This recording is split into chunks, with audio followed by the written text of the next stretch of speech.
I have no idea who J. Harry Sugden was, beyond the fact that the only book he seems to have ever published was financed by the author, i.e. self-published, that being the 1896 The Sphinx-like Head, which we shall review today. At the beginning, the narrator, Horatio, and his friend Tom are talking about wanting to find a message in a bottle for the sake of romance. And then they immediately find a message in a bottle. Inside, they find a faded manuscript cast into the sea by a dying pirate on an uncharted island talking about his treasure. So they immediately quit their jobs and rig out a ship to take them hunting for gold.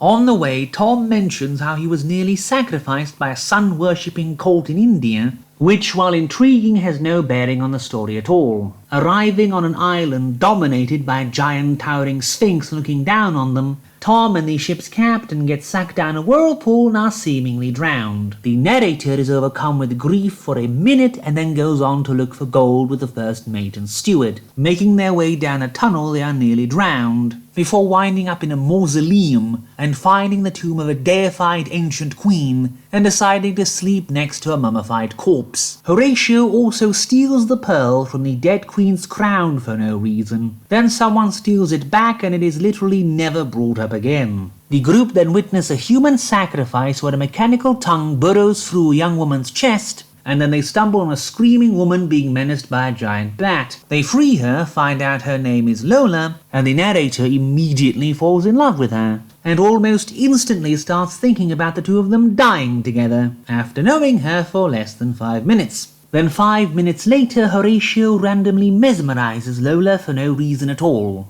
and then never uses these powers ever again. Getting further underground, they discover an underground city, the City of Life, destroyed by the denizens of another nearby city, the City of Destruction. Lola, whom Horatio taught English, because he said he cannot be bothered to try and learn her assuredly inferior, incomplete language, tells them this, and they move on to the City of Destruction looking for gold. And they take shelter in front of the city gates, in a hut comprised entirely out of compressed human bodies, and almost get squished to death by a crusher in similar fashion. Digging their way into the sewers, they find the King of the Orders, the people of the City of Destruction, drunk, and the first mate kills him in single combat. But then he is killed by Ithaca, Lola's sister and favourite of the dead king, who had Lola cast into the bat pit out of jealousy. Making their way further underground, they find Tom and the captain in prison, killing their 3 jailers in several brutal fight scenes, and go find the secret passage where the pirate's treasure was hidden. After disassembling a wall and knocking over a table wherein were sat 20 skeletons hand in hand,